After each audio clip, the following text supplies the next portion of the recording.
So we were so excited to go down this year for our expedition and see what the condition of Titanic is. It had been 14 years since our company had been back, and what we saw was bittersweet. We found some artifacts that are pristine and exactly as we would hope to find them. And then, of course, we saw the railing of the bow has now collapsed and fallen to the seafloor.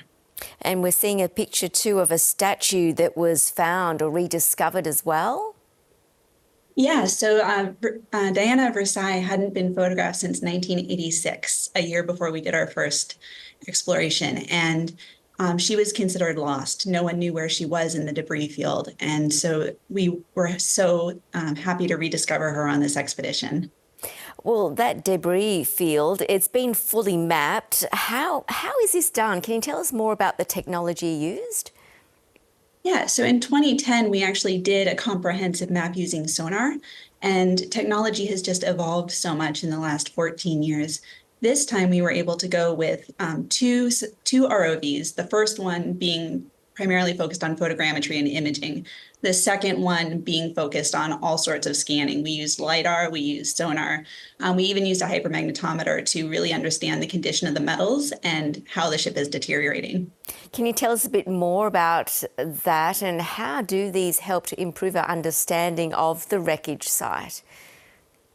Well, we know Titanic is eventually going to deteriorate, and it's just a matter of at what rate and what items are most at risk and what do we want to preserve or record for perpetuity. So being able to go down and use LiDAR to scan and make 3D recreations of some of these things, and or decide what artifacts are worth recovering perhaps in the future that might be of most value for telling the Titanic story. Can you tell us a bit more about what some of these latest discoveries reveal about the Titanic voyage, the passengers, and what life on board the ship was like?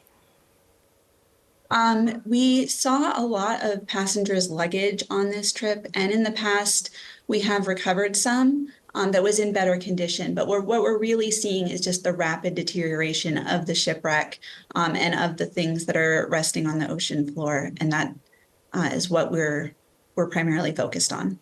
Well, RMS Titanic Inc. is the only company legally allowed to remove items from the wreck site.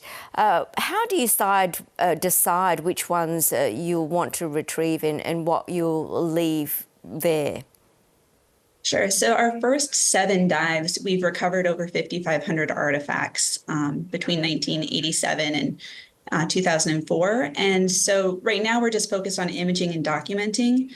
If there's anything that we think is at risk or that we think would help tell Titanic's story, we haven't yet made those determinations. We have millions of photos to go through after this expedition, hundreds of hours of footage and scans to go through. So it's going to be a monumental task for us to go through and decide what our next steps are going to be. We look forward to seeing some of those images and what those next steps will be. Can you tell us what will the next expedition try to uncover, and when will that happen?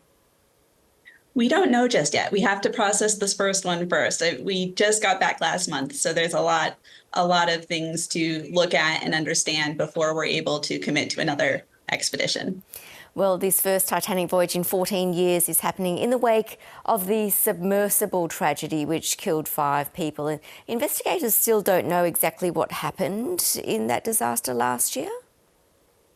No, that was a separate company than ours. So we're allowing the investigation, and we offered to help in any way possible. But yeah.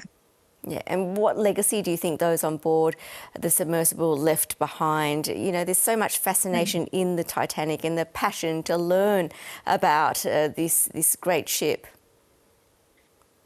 These P.H. Nargeolet, who was on the Titan submersible, was one of our employees. He was one of our colleagues. He was supposed to lead our expedition this summer, and his loss was greatly felt throughout the Titanic community and in our company.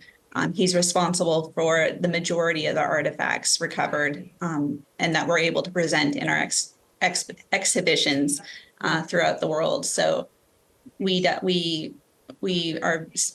very saddened by the loss and wish the family the best. Well, Tomasina Ray, really good to get your insights on the Titanic and all the discoveries that you're making. Thank you so much.